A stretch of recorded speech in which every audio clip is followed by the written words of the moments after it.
for the King and Queen, the duty just to wait for the guests to reach a point where it will be safe to alight from these helicopters. You can see the seal of the President of the United States just beside the door of the cockpit there.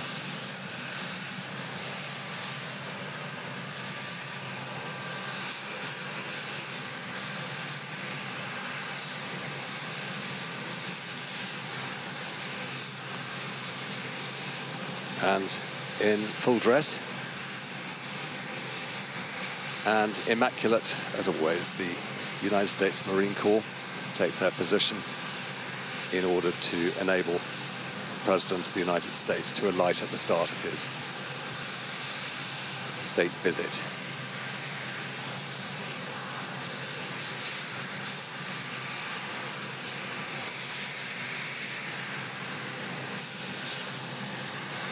Shortly, the Prince and Princess of Wales will come over to the aircraft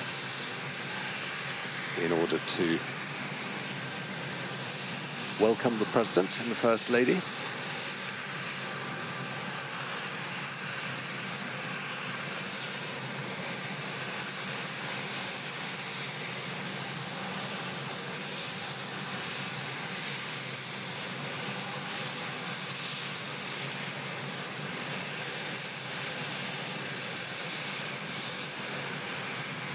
The President always salutes in reply to the salute he's given as he's welcomed formally to the United Kingdom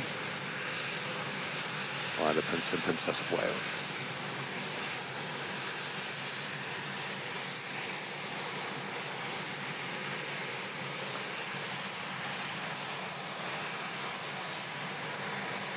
It's a short walk now to Victoria House, where the King and Queen will now be waiting with Colonel Ed Launders, who's the new Comptroller of the Lord Chamberlain's office, who has organised the ceremonial for this event.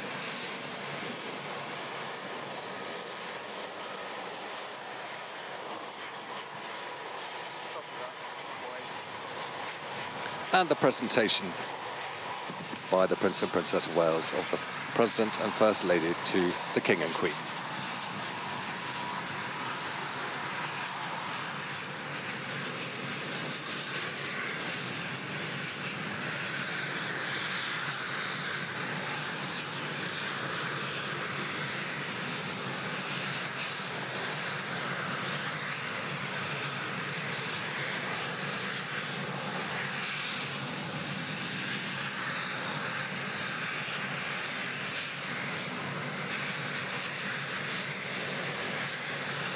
And with the formalities over, the King identifies where the President will come and stand, introducing his private secretary, Sir Clive Alderson.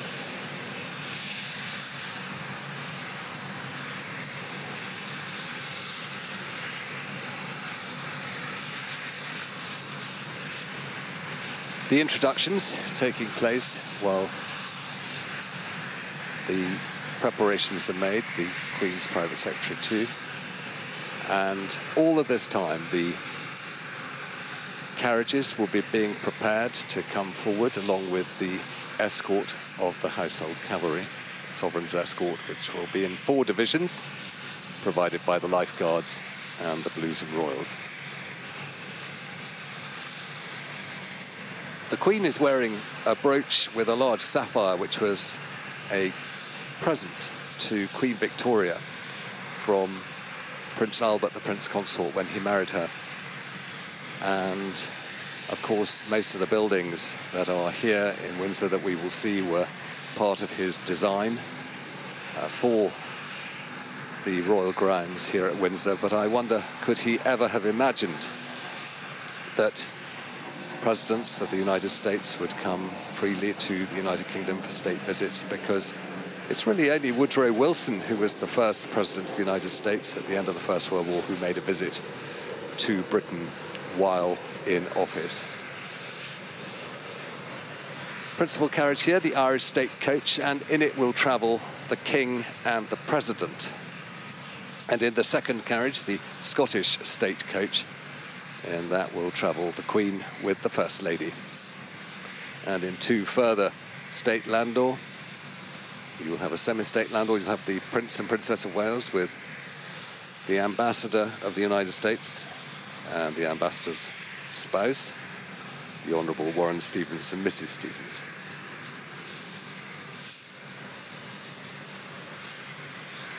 Horses seem very relaxed, and they were held off, as I was saying, until it was quieter here at Victoria House. And the journey from here will take this procession to Windsor Castle along Frogmore Drive.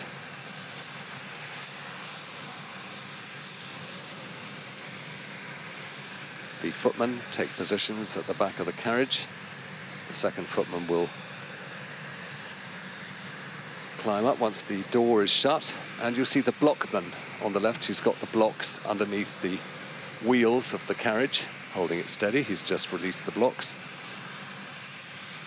And when the Crown Equerry is ready, Colonel Toby Brown will give a signal and the procession can begin. So this is what President Trump most wanted from the United Kingdom. It was made clear, a state visit for the second time to the ancient nation from which so much of the history that is marked and carried on in the United States began, and the ceremonial which is at the heart of the traditions the United Kingdom laid on in the best possible terms. You see the postilion with his whip out over the other wheeler horse here. The Windsor Greys that are closest to the carriage are known as the wheelers, and they act as a sort of brake. And there is the signal. He is now ready. And they're off.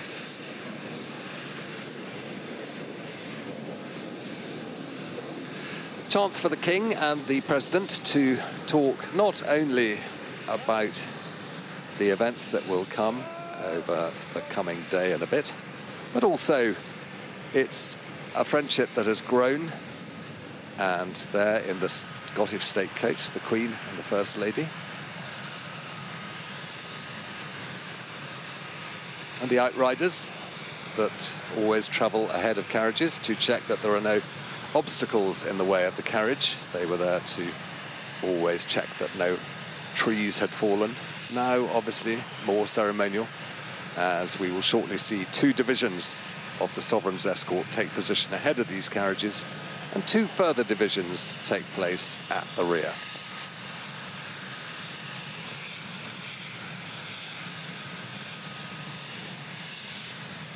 The Irish state coach, which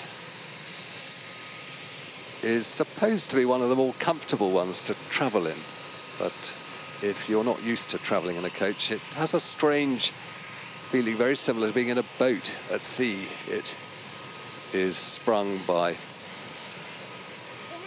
straps that hang from the two wheel ends. And a royal salute being given.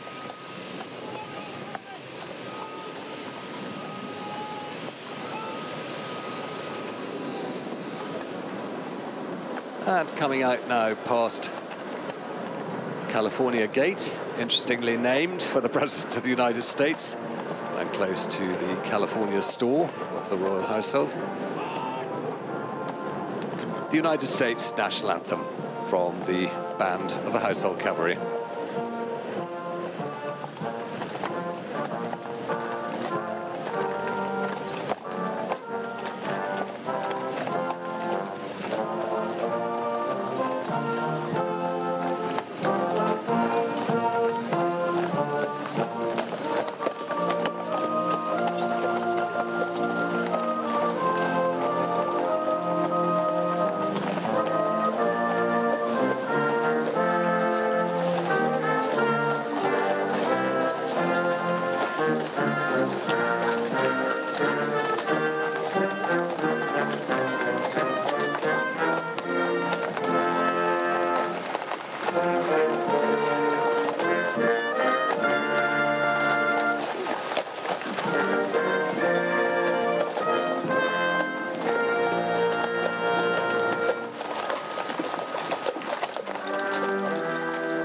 And the national anthem of the United Kingdom will follow as the procession passes through the half companies provided by the Royal Navy and the Royal Marines.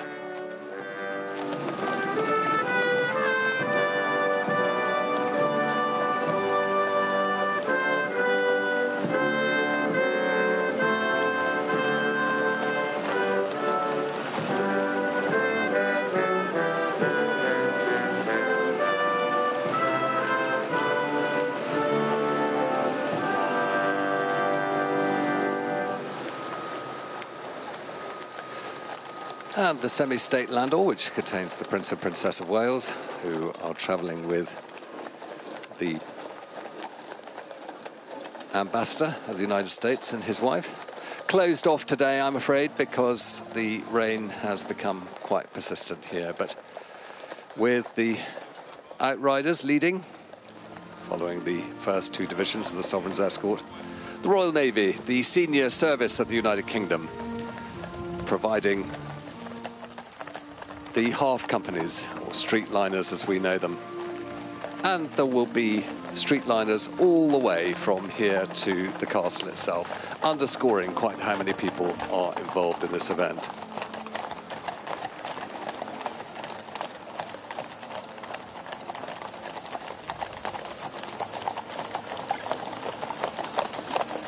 They're making their way now towards Frogmore House, which is where Queen Victoria's mother, the Duchess of Kent, used to live, and it's where most of the members of the royal family are laid to rest in the garden there, including the Duchess of Kent, who was buried there only yesterday in the royal cemetery just beside the house. And as the procession moves by Frogmore House, we have the Royal Air Force, the King's Colour Squadron of the Royal Air Force, providing the streetliners.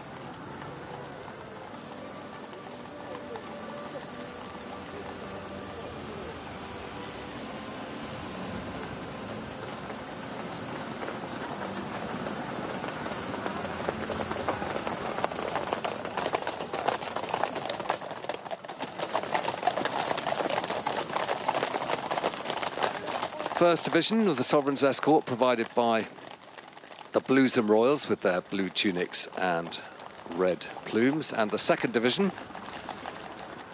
the officer's charger, more excited perhaps than him, and coming between a trot and a canter there, and then the packet of royal carriages. Those chimneys to the right there are buildings associated with Frogmore House.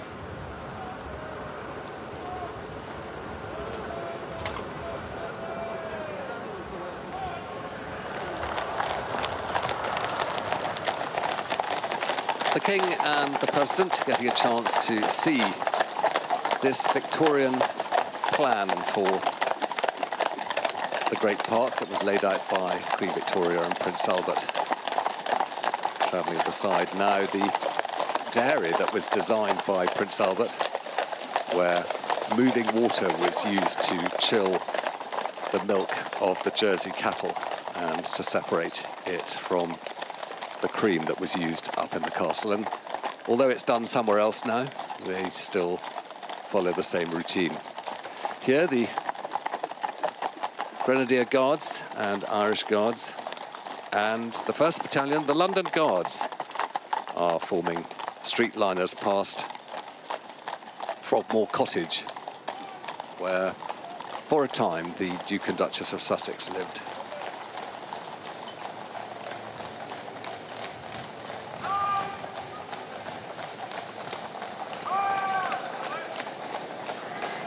You can see the white plume here of the guardsman in the Grenadier Guards, just hidden in the side of his bearskin on the left-hand side.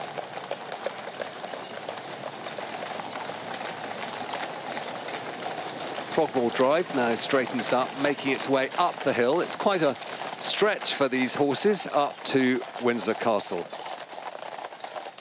One member of the royal family once said, it's all right living in a castle and you can go for a wonderful walk, but always remember you've got to walk back up the hill at the end. It is the inevitability of castles that they find themselves at the top of hills.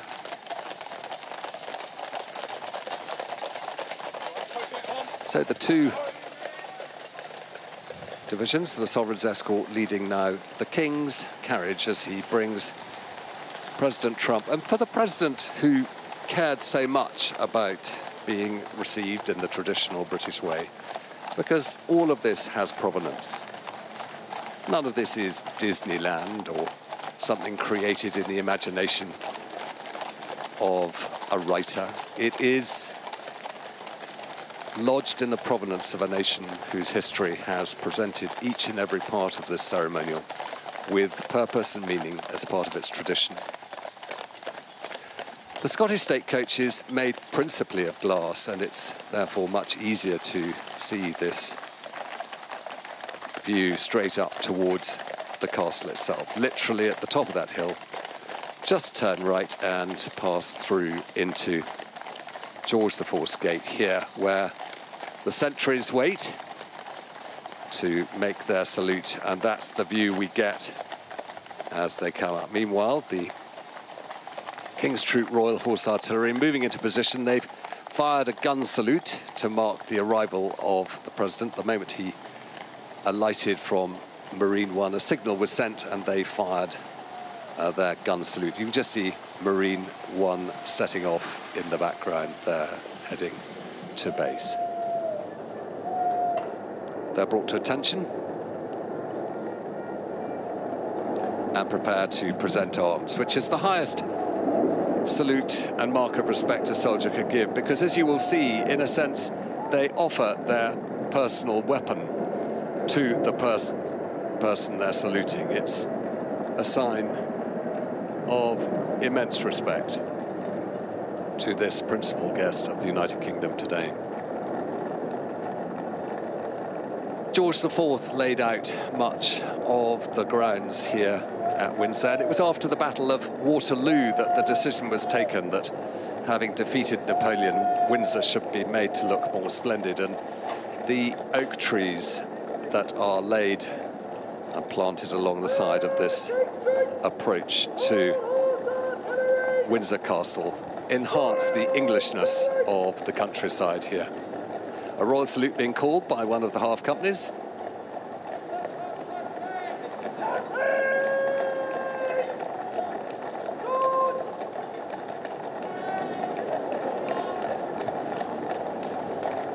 King's Troop carrying swords, and here the Sovereign's escort will peel away, leaving the route into George IV's gate clear for the King's carriage. Meanwhile, inside, the adjutant in brigade waiting, Major James Kelly of the Scots Guards, will be ready to give his signal to the commander of the Guard of Honour today, who is Lieutenant Colonel Storm Green, who will give the command to present arms. And the national anthems of the United States and the United Kingdom will be played while the carriages make their way around the quadrangle. So here, as the Sovereign's escort's first two divisions have peeled to one side, and there is the King's Troop, the King passes between them.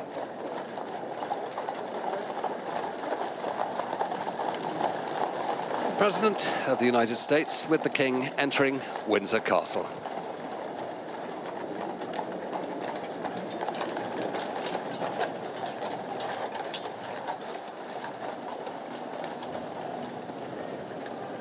And the signal now given for the royal salute.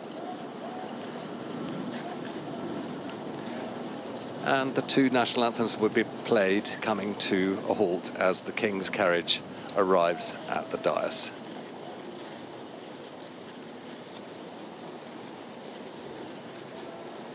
Underneath the round tower, where the first castle was built by William the Conqueror just after his conquest in 1066.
And precisely at the end of the playing of the two national anthems, the King and the President arrive to alight from the carriage, and slope arms is given to the Guard of Honour.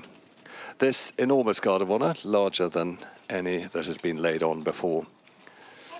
And there'll be a bit of reorganising as those who have travelled by carriage take their position either on the dais, where the King, the President, the First Lady and the Queen will be, or the Prince and Princess of Wales just to the right of the King, just beyond our camera.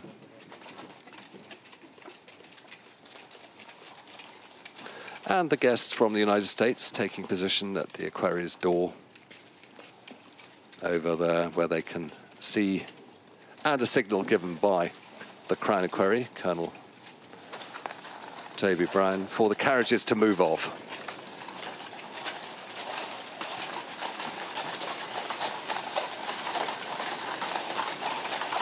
And once the carriages are out of the way, once again, the highest of salutes will be given by the Guard of Honour, made up of the Grenadier Guards, the Coldstream Guards and the Scots Guards, and the word of command will be given by Lieutenant Colonel Storm Green, who is in command.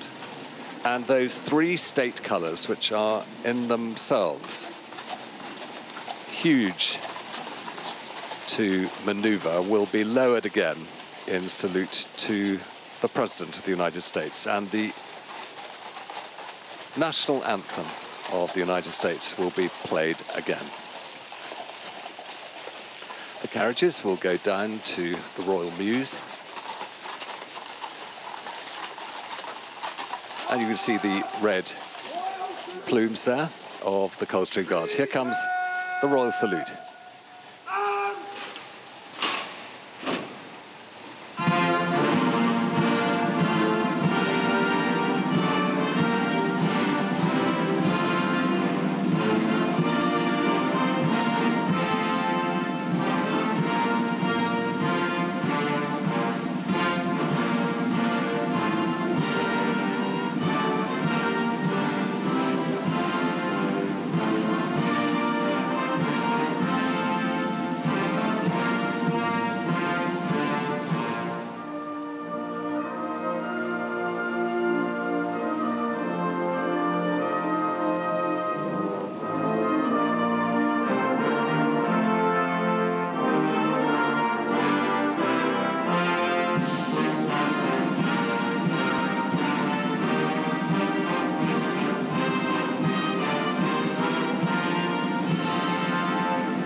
And the Commander of the Guard of Honour will slope arms.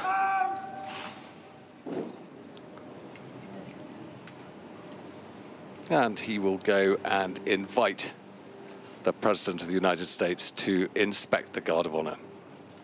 Up. Shoulder. Arms.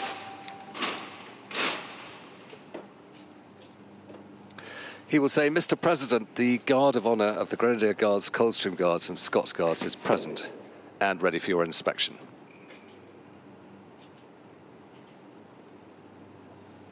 Mr. President, the Guard of Honour of the Grenadier Guards, the Coldstream Guards and the Scots Guards are present and awaiting your inspection.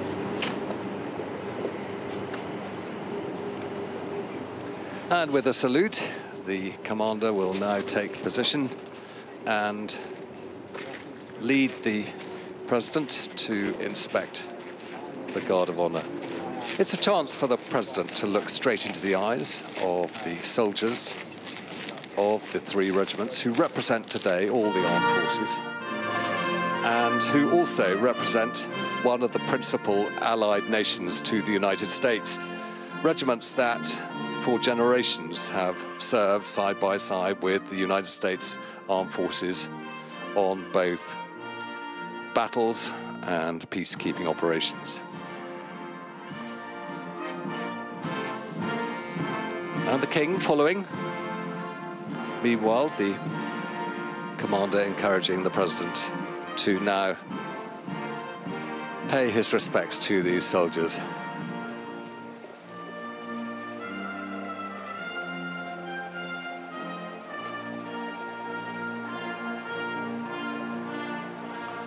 And the king encouraging him to proceed along the line past the state standards that the king gives his respects to.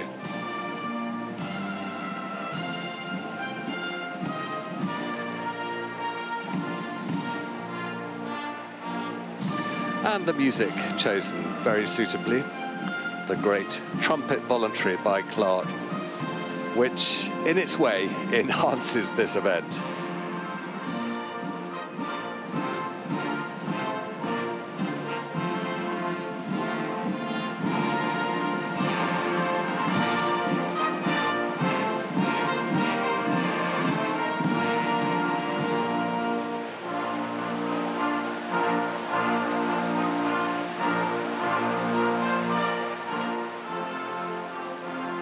And the rear rank, chance for, again, the president to look at the Coldstream Guards, who always formed the left of the line, or the right as he was looking at it, and then the Scots Guards in the middle, and then finally the Grenadiers towards our camera.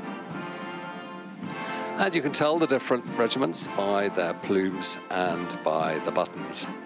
And closest to us, the Grenadiers have buttons equally spaced and a grenade at the collar and a white plume on the left-hand side. The Scots Guards buttons in threes in the middle, so no plume on either side. And the Coldstream Guards have their plume on the right-hand side, and it's red, and their buttons are in twos. The commander takes leave of the president with a salute by the sword.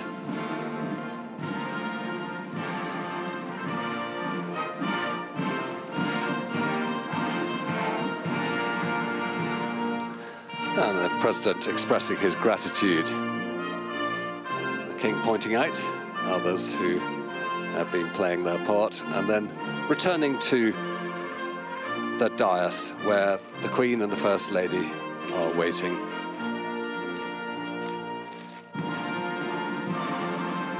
The king and the president will now witness the march past of the King's Troop Royal Horse Artillery with the guns that they use to fire the gun salute, followed by a rank past of the 4 divisions of the Sovereign's escort that brought the carriage procession here, and finally a march past of this 3-regiment strong Guard of Honour.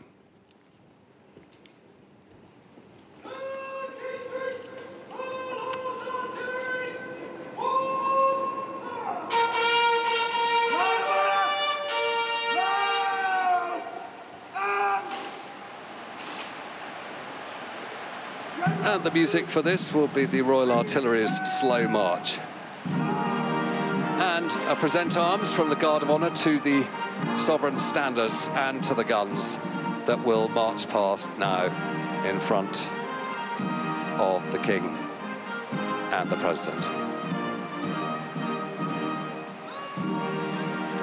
Guns that were used in battles like the First World War, 13-pounders that fired the gun salute today, and not only fired salutes for major occasions like this, but also have from time to time carried the coffins of members of the royal family at their funerals.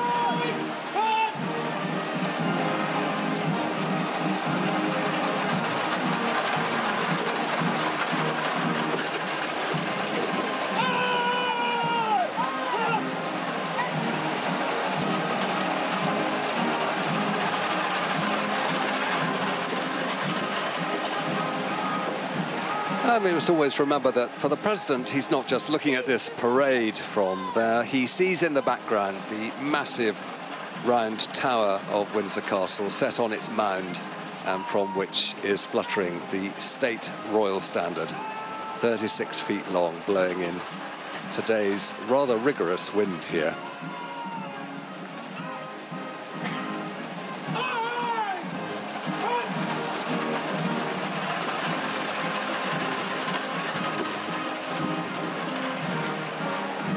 The sound of the guns and their limbers and the caparisоning of the horses is a memory that will stick with the president, I think, in this very confined and extraordinarily beautiful quadrangle.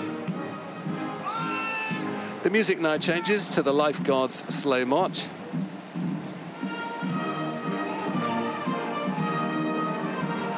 As the rank past begins of the Household Cavalry, the 4 divisions, and the trumpeter there on his charger, just holding it all together.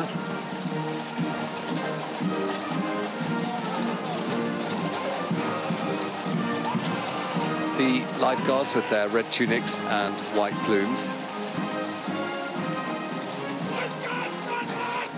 And then the Blues and Royals sleigh march will be played as the Blues and Royals give their salute to the president.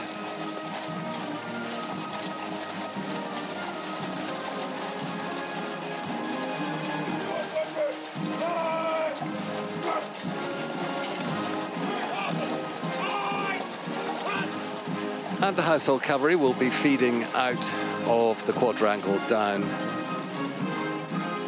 towards Frogmore again, through the George IV gate. And at the back there, the axes carried by the soldiers responsible in battle for dealing with wounded horses and removing their hoof in order that the soldier could draw a fresh horse for battle. And now the Guard of Honour, the 3-regiment-strong Guard of Honour, brought to attention and prepared for their march off. They'll form 3 ranks. Guard of Honour will move to the left in 3s. 4 3s! Left!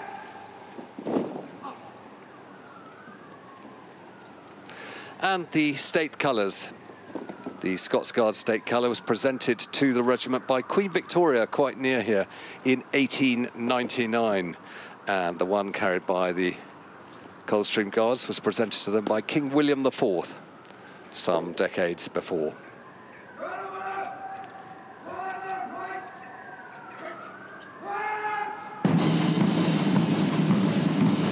And as they march past and turn in order to give their last eyes left to the president, once again, as the music plays, let's remember the strong tradition of fighting side by side, the armed forces of the United Kingdom with the United States of America. And those traditions are as much a part of the pageantry here, to be marked and acknowledged by 2 heads of state at the conclusion of this welcoming ceremony.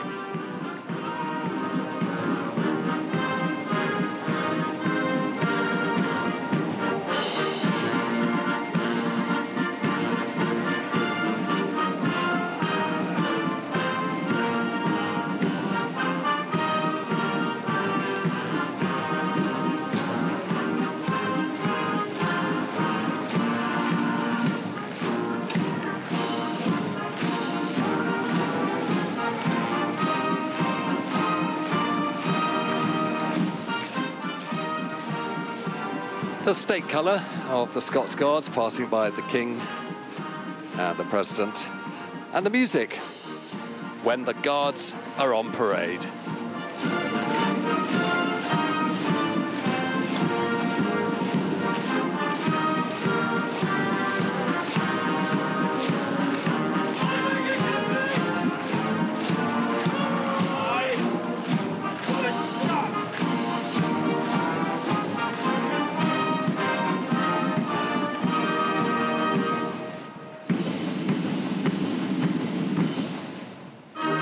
Then for the massed bands of the Grenadier Guards, the Coldstream Guards and the Scots Guards, they too now manoeuvre to leave through the George IV gateway.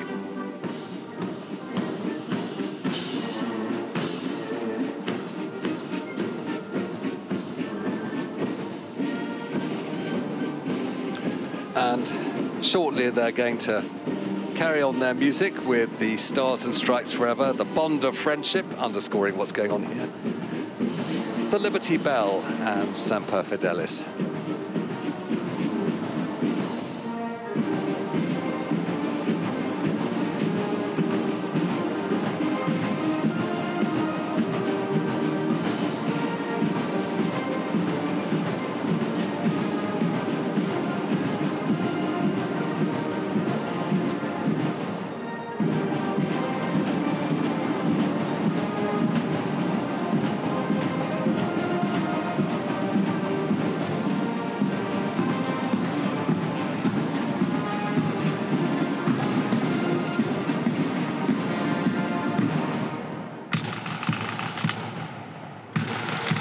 And the pipes.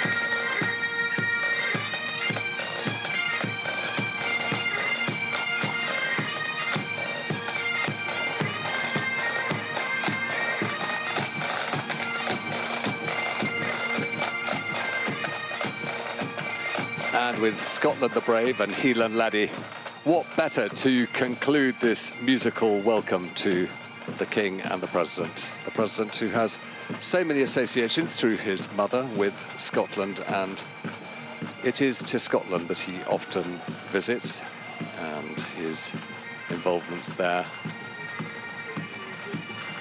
The King will now escort the President through the Sovereign's entrance and then up the Sovereign's staircase and into the private part of Windsor Castle, where he'll be taken to his rooms by the Queen.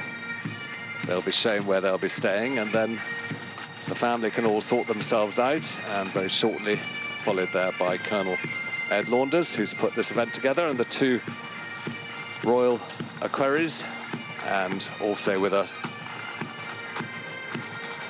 bodyguard turnout there from the Honourable Corps of Gentlemen-at-Arms with their swan-feathered helmets. And for this part of the state visit, the arrival of the President here as a guest of the King and Queen, this ceremonial is now over, and the preparations for a delicious lunch, undoubtedly, with members of the royal family will begin. And for these soldiers, sailors, airmen and women, a chance to get back to their duties.